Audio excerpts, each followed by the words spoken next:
Watch it. Oh, mate. That's pretty good. Jim Edwards here for Flow Combat ahead of UFC 209 on Saturday night. I'm joined by Paul Craig of the Scottish Hit Squad, who faces Tyson Pedro. Paul, how you doing, man? You've been in Vegas for what, around 10 days already? Yeah, man. How have you been acclimatising? Yeah, it's been pretty good, man. It's been an adventure, if you will. Me and my coach and my good training partner, Mark Godbeer, we came out early. We said, you know, get away from the stress of, it might sound a bit bad, but the stress of, you know, the family, the day-to-day running of normal life. And we said we'd come out a few days earlier so that we could get acclimatised to the weather. A lot of people don't realise, like, it's a different air you breathe, you know. It's a lot drier and it catches the back of your throat a lot quicker. So we're used to that now, training hard, and it started off not liking Vegas, I'm going to be honest. I started off, it was just too much for me to take in, you know, the glitz, the glamour, all this kind of stuff, and I was like, I don't really like this. So, you know, I actually quite like the place. It's an awesome place, man, and, you know, we're in one fight team and they've been fantastic ways, and it's awesome for them to allow us to let us train here, and the facilities in here is fantastic. Fantastic. So, Saturday night, Tyson Pedro. What do you know about this guy? What kind of fight are you expecting? Well, I know he's 5-0. I know he's a lot younger than me as well. So he's not got the experience, you know, he's never been on, he's never felt what I've felt, he's not had the experience that I've experienced, he's not fought the calibre of fighter that I've fought. I don't even need to look at his record, I've fought some really good guys out within the European circuit.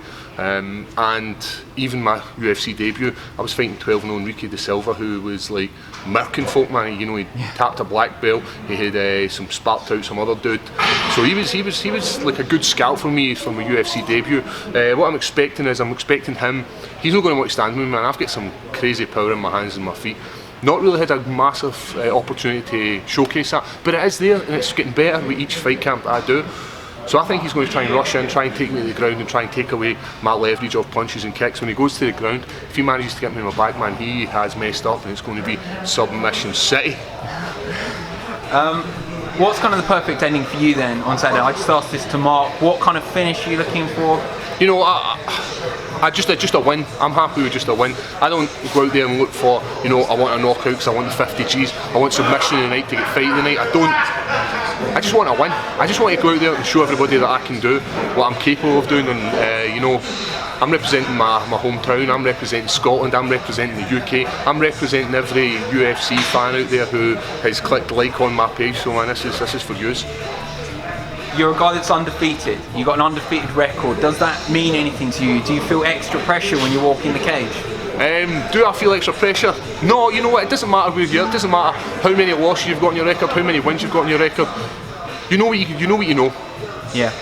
If you go in there worrying about, oh, what if I lose my O, what if I lose my O, then you're already lost, man. You're worrying about something that's actually worth worrying about. Like a record, it doesn't mean nothing. You know, you look at guys who, prime example, Conor McGregor. Everybody talks about Conor McGregor. Conor McGregor's got losses in his record. It doesn't make him any less of a man or any less of a fighter. So a loss in your record isn't the end of the world. And as Mark was saying to you earlier, a loss in your record is an area to improve. You're going to improve that area because you know where you went wrong. So I'm happy no matter what happens, win, lose, draw. I'm taking away what I need to take away from it. But you know it's going to be the win. One of the questions I've been asked a lot in a few weeks about yourself is this weigh-in that you did back in Sacramento, the Braveheart weigh-in. Yeah. First of all, was this actually the idea of Mike Platinum Perry? Man, I can't steal this. This is Mike Platinum Perry, man. We had met Mike Perry a few times, you know, an awesome guy, man. He's cool, down to earth, man, and we're just talking with him. He's like, so if I was Scottish, man, I would paint my face up, man. I'd walk out here and go, let's fucking go, Scotland! And just his infectiousness just was like, we looked at each other, me and my coach, and went, this guy knows how to get a pop from the crowd. So we did it, and it was, you know, I mean, down a storm, back home, everybody loved it. And who knows, maybe you'll see it this time again. You never know. You're going to have to tune in. Yep. Weigh-ins. Is Mike a guy that you keep up, you know? Yeah, you know what, I follow him on Instagram, I follow him on Twitter, he follows me back, and we like each other's posts and all that kind of stuff, and it'd be awesome to have another show with him on it, and actually go out and party with Mike Perry, man, he's cool. The unlikely duo, but moving on, people back home, going to be watching you that you have like a religious support behind you, not only in Scotland but England, Europe almost. You're building a massive fan base here as well in America. That must feel pretty good, but what's kind of the message back to the real hardcore Paul Craig fans that were with you since day one? Yeah, you know what, there's guys who used to travel down to like, we fought in Spenny Moor was our first fight in like a wee tiny town hall, and it was like, there's guys who travelled all the way down there to see me. We didn't know what the outcome of this adventure was, and they're still there, and they're still riding this adventure that we're on. This adventure can stop tomorrow. You never know what's around the corner. But listen, I really appreciate the guys who are showing me love on Twitter, Instagram, man. Message me, man, and I will get back to you. It's me that actually does my social media, so I will get back to you and I will message you. And no dick pics, please. Speaking of which, what you know, I know you were saying earlier you're not really fussed about how it all goes down on Saturday night or how it finishes, but what's kind of like the perfect ending for you? If I could say to you now, Paul, you get to pick how this perfect setting of how the fight ends. Has to be the 1-2 cutie pie, man. Bump when he hits the deck and he's like stiff. That's what you want. Everybody wants that stiffness.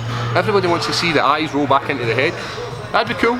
I've never had a knockout like a full flush knockout. I've had a TKO, I've had subs, so a wee knockout just to add to my collection would be awesome, man. So that's what I would like. Just talking to Mark about the kind of atmosphere you're going to be walking into on Saturday night. It's the T-Mobile Arena in Las Vegas, UFC 209. It's the fight card everyone's talking about. Do you feel any kind of pressure with this? I never get pressure. Like, the way I look at it is, it's just the same as a normal day in the gym. Like, you walk out, you train hard for like your 8-10 weeks, and you walk into the ring, and if you have to let the pressure get to you and you're worrying about everything, then you're not ready for this fight. It feels natural for me. I close that door, and it's like this weird feeling. It's hard to describe, you know. It's like serenity, man. It's like stillness, and I know people on the outside are going mental. You can sense that, but in there it's just this calm area. You've got two guys. Both guys are feeling the exact same thing, and it's who's done enough.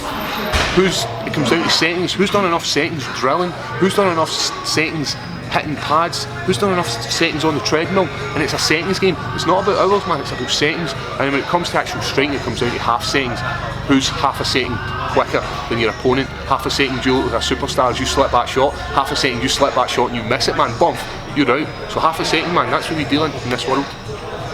There will be a few people on Saturday night that haven't seen you fight yet.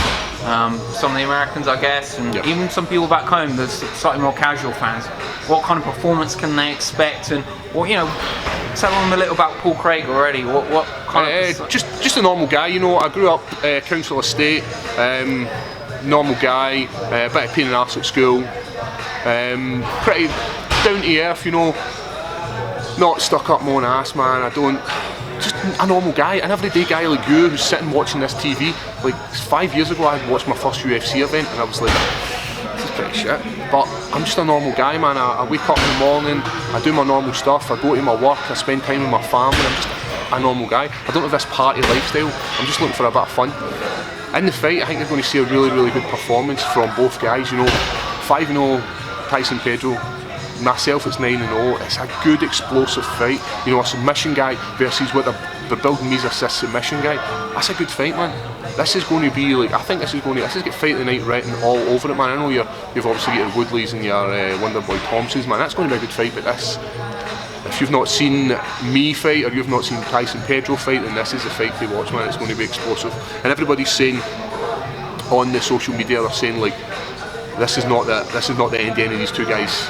You know, we're rising light heavyweight stars, man. No matter who wins this, man, the two years are not bowing out. But it's the way it goes, man. Somebody's got to lose that on Saturday night. Good stuff. Lastly, what is the message for back home to those hardcore fans in Scotland? What's the message to those? Let's go, Scotland! So it has to be let's go, Scotland, man. You know, keep sending me the love. Keep sending me the love, UK, man. And you're going to see some dick getting kicked in Saturday night. Let's go, Scotland.